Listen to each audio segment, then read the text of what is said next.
Go where your best prayers take you, unclench the fists of your spirit and take it easy. Breathe deeply of the glad air and live one day at a time. Know that you are precious and learn to trust. Amen.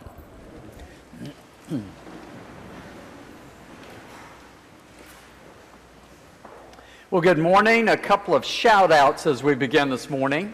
Yesterday, you may not know this, but yesterday it was Matthew McClellan Day in Knoxville. And I wish it was because he was our chief verger, but that's not right. It's actually a neat thing, though. The mayor declared that it was Matthew McClellan Day because he has been in business for 50 years, and they had a big gala last night. It was really quite amazing. Some of you, Julia down here, others worked for Matt. It was really cool to see during the celebration that all the people that had worked for him, many young at the time, now on with their lives, other careers. It was really quite a neat thing. And lots of those people and families had connections with St. John's. Another shout out is to Carrie Sowell, who won the Rudy Sullivan Award this week from the Knox Area Employment Consortium. There was a breakfast this week honoring her, and her award was for perseverance and leadership in training and developing herself into new employment, and very helpful for her group, her peer group. So really wonderful week for lots of folks. I want to play a little bit on that breakfast with Carrie and her family, and Carrie is at work this morning as we speak. But have you ever listened to a real live, honest-to-goodness, real TV comic at 7:30 in the morning? You think preaching's tough. I'm telling you, you ought to do a comic at 7:30. This guy was awake. I think he'd been awake all night. His name is Josh Blue. He is and was performing at this breakfast because he himself is a person with disabilities. He has pretty severe cerebral palsy and has since childhood. And it was very powerful because he is dead funny. And he's funny because he makes fun of himself, but he does it in a way, as he says, to embrace his disability. Very powerful. He's had a great career, but before that he graduated from Evergreen College, worked in Africa. He was a member of the USA Paralympic soccer team. He's an incredible guy. But I've got to tell you this story because it hit me. I thought, dadgum, I'm here for Carrie, but I'm here for me. I get to write this sermon. This is a great, listen to this. It fits today. He said, the other day, he said, I was up in my bedroom window. He lives in Colorado on the second floor. And again, remember, he has CP. He has a hard time walking, maneuvering, getting around. So he's on the second floor, and he says, I got the view of the mountains. He says, this huge oak tree. And he says, I'm sitting there reading, kind of chilling out. And he said, I hear a voice. Hey, Daddy. He looked over, and there's his, as he calls him, one of his two able-bodied children. There's his 9-year-old sitting, looking right at him at the top of this oak tree. And he said he just freaked out. And he said, get down from there, get down from there. Don't you realize that climbing the tree will kill you? And this is powerful because he says in the next line, he said, you got to remember, I'm a guy, when I walk down the street, they think they're filming a zombie movie. He said, climbing is impossible for me. And he said, then I heard my voice. His voice came from his fear about climbing. So then he said to his son, God, what a cool thing you're doing. Have fun. Isn't it wonderful? Boy, did he have our attention.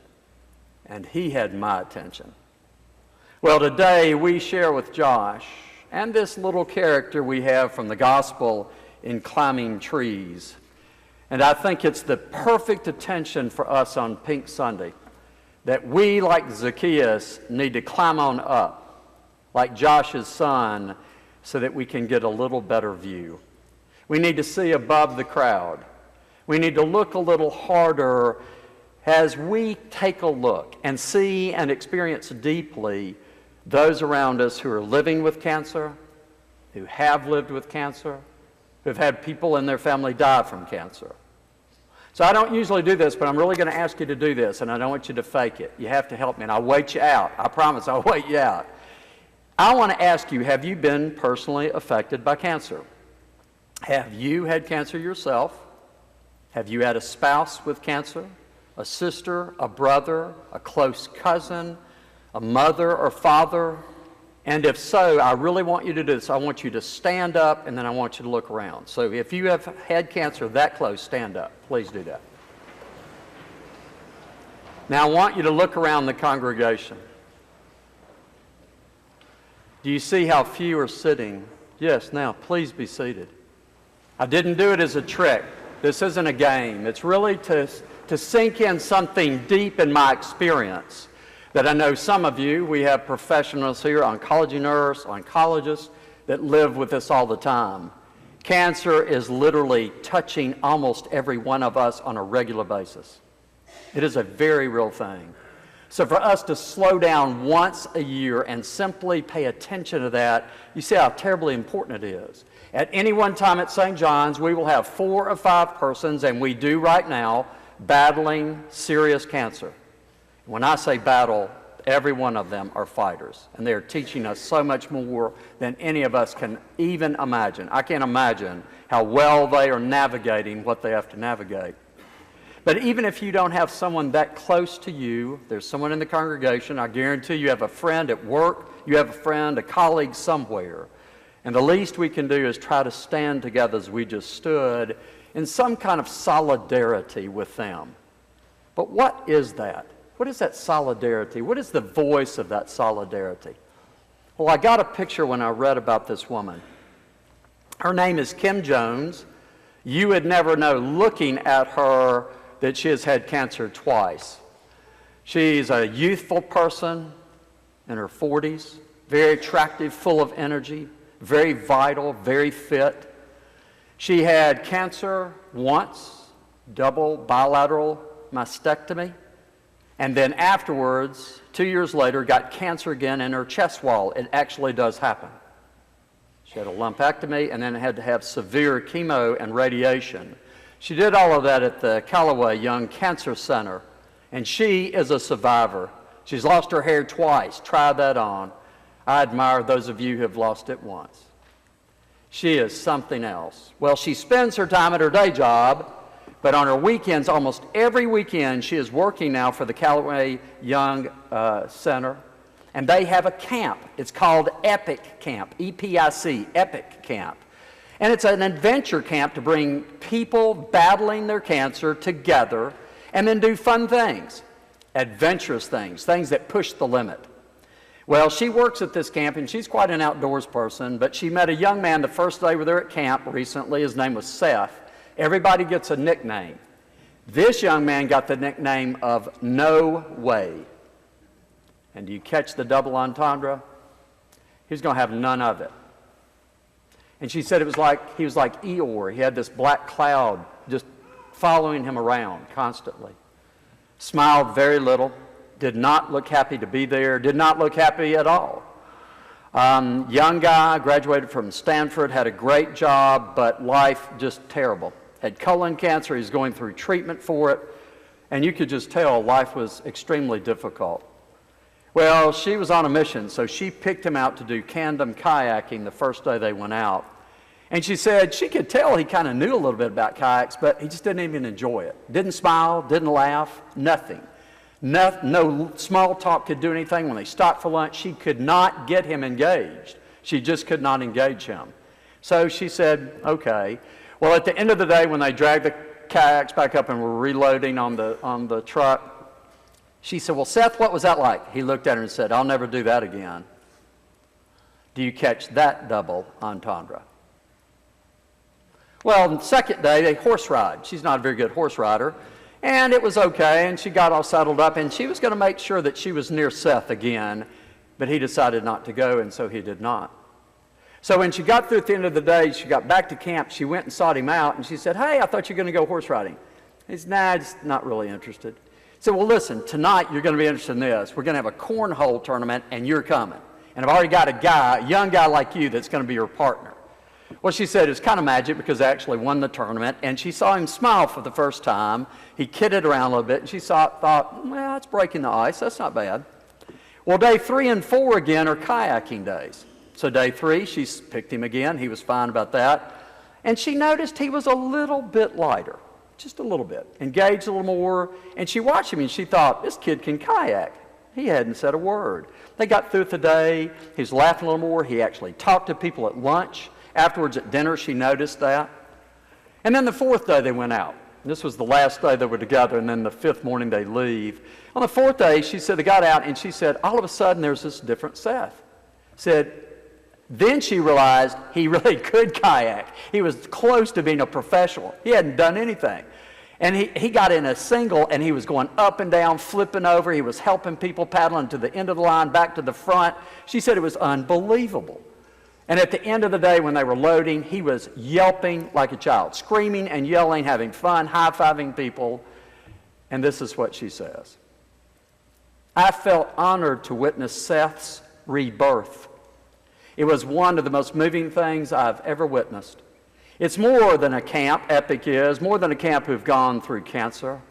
It is a place that creates a bond between people who have suffered, bonds that can't be formed in a hospital or at a support group. It's a place, this camp, that renews passion, hope, joy, and the will to fight. Its name says precisely what it is, Epic.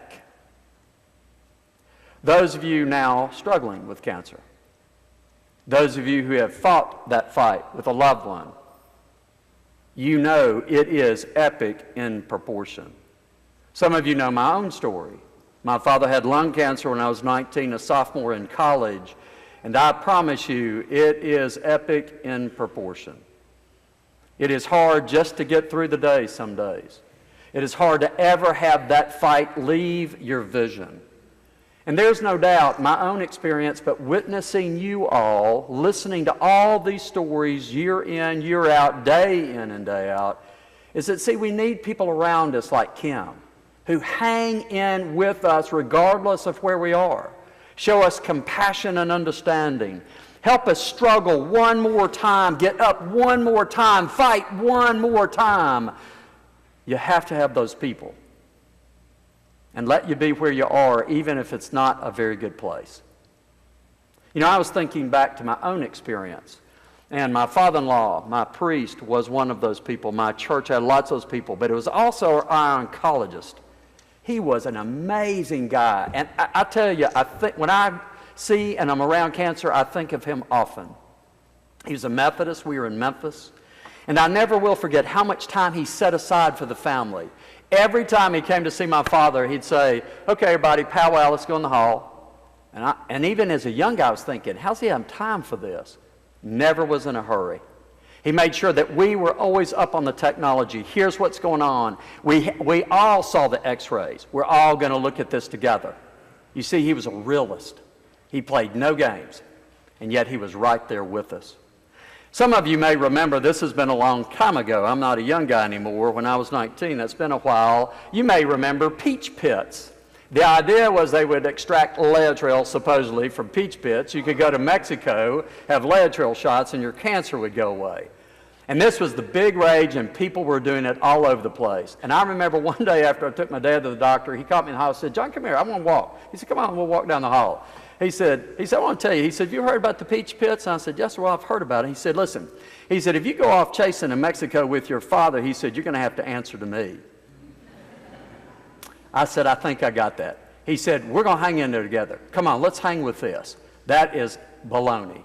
Well, as y'all remember, it was one of the major hoaxes of medical science for a long time. Won't be the last one, will it? We still have them. You see, I needed that wisdom and guidance, that person to kind of kick me again, to get me back up. Say, you can stay in this. You and your family can do this. On the days it did not feel like we could. And by the way, our doctor prayed with us regularly. You know, maybe we as Christians can offer an insight that Paul has in 2 Corinthians. Let me give you a flavor of how it goes. Paul writes, while we know that death is always close to us, it means that we know more and more about life. While we know that death is always close to us, it means that we, as Christians, as people of faith, know more and more about life. Now, I don't know how you translate that. I translate that this way. That while we as Christians know about real struggle, real pain, the eventuality of the end of life, yes, even in the face of the fear of death, we do not let any of those have the last word. That's what we do for each other. We let none of those things have the last word. So today, simply wear your pink proudly. I sure am. I'm going to play golf this afternoon. I'm wearing a pink shirt. Wear your pink. And I don't mean it in a trite way. I think about Mary and the doctors and the people around us who every day suit up and slug it out with those who need them. And then I watch all of you give your hearts and minds and, yes, your compassion to lift people up. That little nudge, that little edge, that edge of saying, okay, you're in a bad place. I got that. I can hang with you. But to encourage each of us to move on, to take another step. It is, as Kim said, that those simple things we do can bring immeasurable hope, immeasurable joy, and often at the very moment the person, maybe even you, needs it. God bless you, and God bless everyone struggling right now with cancer. Amen.